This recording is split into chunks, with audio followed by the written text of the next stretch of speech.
সবসময়ের মতো আমার ব্লগটা স্টার্ট হয় ট্রেন থেকে। আজকের এই ব্লগে আমরা যাচ্ছি বাসানা দেল গ্রাপ্পাতে। ভেনিস থেকে বাসানা দেল গ্রাপ্পা ট্রেনে যেতে সময় লাগে প্রায় 1 ঘন্টা। সো সকাল সকাল ট্রেনে উঠে পড়ি, সুন্দর ভিউ এনজয় করতে করতে আর আড্ডা দিতে দিতে কখন ট্রেনের টাইম চলে গেছে এটা আমি খেয়ালই করি নাই। সো দেন ফাইনালি 1 ঘন্টা পর আমরা বাসানা দেল গ্রাপ্পাতে পৌঁছে যাই। ট্রেন স্টেশনে নেমেই আমি ক্যামেরা অন করে ভিডিও করা শুট করি, বিকজ বাসানা দেল গ্রাপ্পার ট্রেন স্টেশন থেকেই পাহাড় দেখা যাইতেছিল।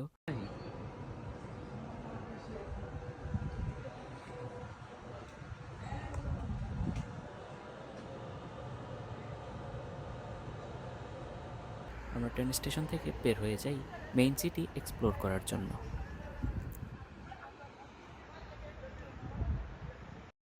দেন আমরা ফার্স্টেই বাসানা দেল গ্রাপ্পাতে এমনি ঘোরাঘুরি করি। এই নতুন কোনো জায়গায় গেলে আপনি ওদিকে যেদিকেই তাকাবেন আপনার ভাল লাগবে। ফ্রেশ একটা এয়ারের ফিল পাইতেছিলাম, নিঃশ্বাস নিয়েও ভালো লাগতেছিল সত্যি কথা বলতে। দেন আমরা শহরটা একটু এক্সপ্লোর করি, ফার্স্টে কিছু ছবি টবি তুলি, পরে আমরা চিন্তা করি সকালের নাস্তা করে নিব। তো সকালের নাস্তা করতে আমরা একটা বারে চলে যাই। বারে গিয়ে আমরা সকালের নাস্তাটা খুব সুন্দরভাবে সেরে নেই। সকালের সব কিছু নাস্তা টাস্তা শেষ করে আমরা আমাদের মেন ডেস্টিনেশনের দিকে রওনা দিই। সো আমাদের হেঁটে যেতে প্রায় 30 মিনিট লাগছিল। দেন আমরা ফাইনালি পন্তে দি আলপানি নামের একটি ব্রিজে চলে যাই। এইটাই হইতেছে আমাদের এই ট্যুরের মেন ডেস্টিনেশন।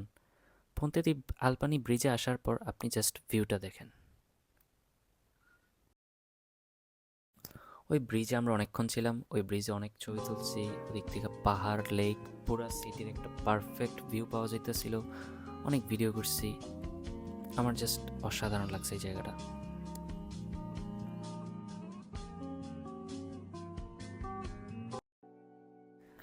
সো ব্রিজে অনেকক্ষণ ঘোরাঘুরি করার পর আমার মাথায় একটা প্ল্যান আসে।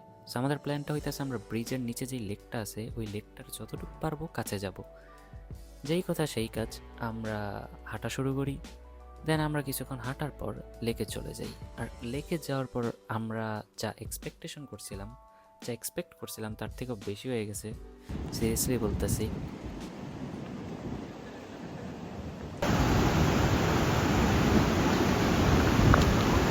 ওই আড্ডা দিতেছি সবাই, আমরা এই জায়গায় বসে আড্ডা দিতেছি।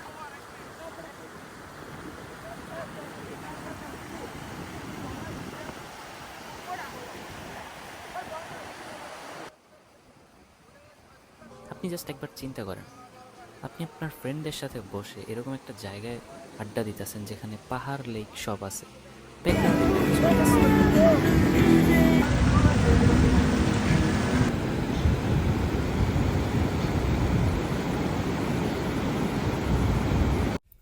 দেন আমরা ওদিক অনেক টাইম কাটানোর পর আমরা ওদিক থেকে বের হয়ে যাই। সো বাসানা দেল গ্রাপ্পা আমরা হালকা পাতলা ঘুরে ফেলছিলাম মেন ডেস্টিনেশনগুলো।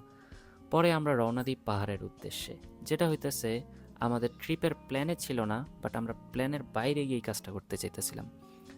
গুগল ম্যাপ ইউজ করে আমরা পাহাড়ে যাওয়ার জন্য রওনা দিই। সো এদিকে একটা মেইন টুইস্ট হইতেছে যে আমরা বাস মিস করে ফেলছিলাম। বাস মিস হওয়ার কারণে আমাদের হেঁটে যাইতে হইতো, আর পাহাড়ে হেঁটে যাইতে হলে আপনার প্রায় 2 ঘন্টা লাগবে। এখন আমরা ফাইনালি পাহাড়ের দিকে যাচ্ছি, চলে আসছি 1 ঘন্টা 47 মিনিট হাঁটার পর। আমার মনে হইতেছে না আমরা 1 ঘন্টা 47 মিনিট হাঁটছি, আরো বেশি হাঁটছি আমরা অফকোর্স।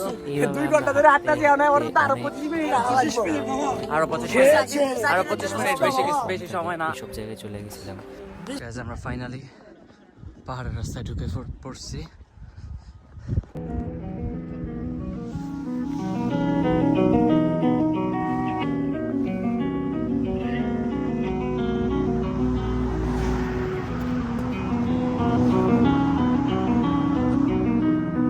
মানুষ ঘোড়া পালতেছে নিজেদের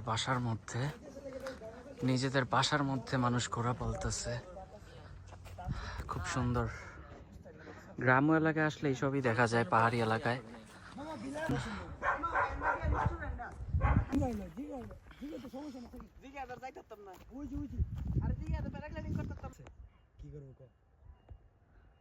রাস্তা, পাহাড়ি রাস্তায় প্রায় 2 ঘন্টা হাঁটার পর আমরা এই জায়গায় আসছি। সেই গাইস, আজকের ব্লগ এই পর্যন্তই, দেখা হবে নেক্সট ব্লগে। সে পর্যন্ত ভালো থাকেন, সুস্থ থাকেন। আল্লাহ হাফেজ।